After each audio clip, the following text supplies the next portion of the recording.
39 उम्मीदवारों की पहली सूची कांग्रेस की जारी कर दी गई है। इस सूची में राहुल गांधी का भी नाम है। वायनाड से राहुल गांधी को एक बार फिर से कांग्रेस पार्टी ने अपना उम्मीदवार बनाया है। और आपको बता दें कि इस सूची में उनके अलावा छत्तीसगढ़ के पूर्व मुख्यमंत्री भूपेश बघेल का भी नाम है। खुद केसी वेणुगोपाल का भी नाम इसमें शामिल किया गया है। मुख्यतः केरल, छत्तीसगढ़, इन राज्यों की ये सूची आई है और कुछ सीटें कर्नाटक की भी हैं। और इसके अलावा आपको बता दें कि लक्षद्वीप, मेघालय, सिक्किम और तेलंगाना, त्रिपुरा से भी कांग्रेस पार्टी ने अपने उम्मीदवारों के नामों का ऐलान किया है। 11 मार्च को कांग्रेस की केंद्रीय चुनाव समिति की अगली बैठक होगी, जिसके बाद पार्टी की दूसरी सूची जारी की जाएगी। हमारे सहयोगी प्रशांत हमारे साथ जुड़ गए इस खबर पर अधिक चर्चा करने के लिए। जो पहली सूची आई है प्रशांत, ये क्या बता रही है? जो आंकड़े हैं वो बताए हैं कि 39 में से 15 सामान्य वर्ग के हैं, 24 जो है ओबीसी, एससी, एसटी और अल्पसंख्यक वर्ग के हैं। इसका अगर आप खाका खींचें दर्शकों के लिए तो क्या क्या इसमें बातें खास हैं और किन बातों का ध्यान कांग्रेस ने रखा है अपने उम्मीदवारों के चयन में?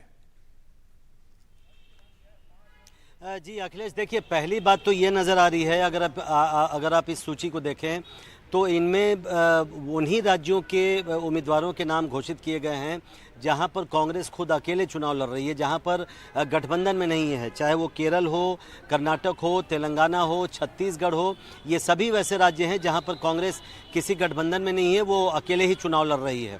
इसका मतलब ये हुआ कि पहला फोकस कांग्रेस का उन राज्यों पर है जहां पर वो खुद चुनाव लड़ रही है। और चूंकि गठबंधन अभी कई राज्यों में फाइनल भी नहीं हुआ है तो उन सीटों पर बाद में संभवतः चर्चा की जाएगी।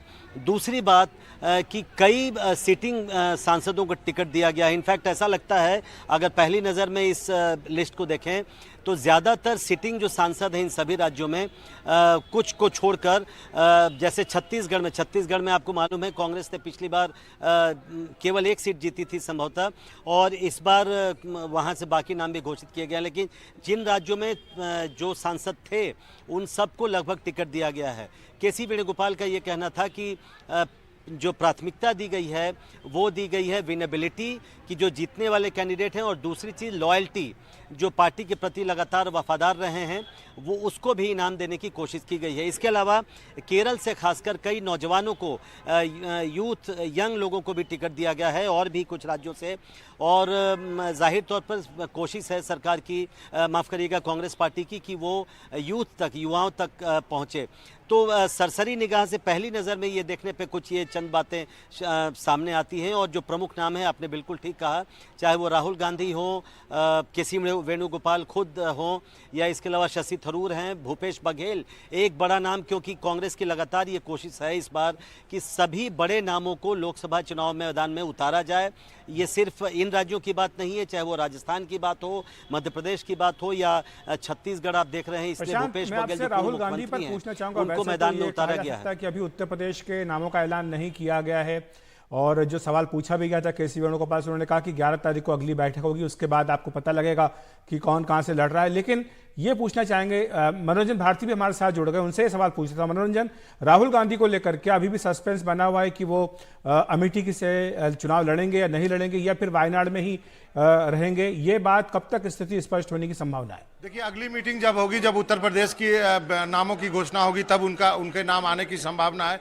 क्योंकि ये जो सीट थी वो छत्तीसगढ़, कर्नाटक, केरल और नॉर्थ ईस्ट के बारे में थी, तेलंगाना के बारे में थी। तो इसलिए आपको जो 39 नाम है उसमें ये सारे राज्यों के नाम आए हैं। सबसे हाईलाइट तो निश्चित रूप से राहुल गांधी का नाम है, लेकिन छत्तीसगढ़ में जो भूपेश बघेल का नाम है वो भी आप कह सकते हैं कि बड़े लोगों को चुनाव लड़ाने की बात है। और सबसे बड़ी बात है, अभी तक जो केंद्र में रहे हैं कि केसी वेणुगोपाल भी जो है चुनाव लड़ेंगे अलापुरजा से। तो ये कुछ बड़े नाम हैं। और आपको बता दूं, शशि थरूर है, वो तिरुवनंतपुरम से हैं। पीएम शहीद के बेटे हमदुल्ला शहीद जो है वो लक्षद्वीप से हैं। तूरा से संगमा खानदान को एक बार फिर से टिकट दिया गया है, ए संगमा, वहाँ से चुनाव लड़ेंगे। तो और आप कह सकते हैं कि और एक और सीट जो है केरल से, जहाँ पर राम्या हरिदास को टिकट दिया गया है। साथ में के मुरलीधरन, करुणाकरन के बेटे, आप जानते हैं, उनको थ्रीसूर से टिकट दिया गया है। एर्नाकुलम से हेबे अडन को टिकट दिया गया है। तो निश्चित रूप से कांग्रेस ने उन नामों को पहली लिस्ट में, उन राज्यों को जो कि दक्षिण से आते हैं, उनके नामों की घोषणा कर दी है। एक और नाम जो है वो आपको कर्नाटक से बता दूं कि वहाँ से जो है बेंगलोर रूरल से DK शिव कुमार, आप जानते हैं एकमात्र सांसद जो है वो वही जीते थे, तो उनको दोबारा से टिकट दिया गया है। तो जो बात प्रशांत कह रहे थे कि जहां पर गठबंधन है उन राज्यों के अभी नाम नहीं आए हैं, जहां पर गठबंधन नहीं है सिर्फ उन्हीं के नाम पहली सूची में जारी किए गए हैं, और मनोरंजन केवल 39 नाम पहली सूची में, क्या ये माना जाए कि ठीक है बीजेपी से कंपटीशन तो कर रहे हैं कि चुनाव के ऐलान से पहले ही अपने नामों का ऐलान कर दें, लेकिन इतनी कम संख्या में नाम पहली सूची में क्यों? जी, हम उम्मीद की जा रही थी कि 60 के नाम आएंगे, लेकिन आप 39 नाम ही है, तो अब ये इन्हीं नामों पर मुहर लगी है।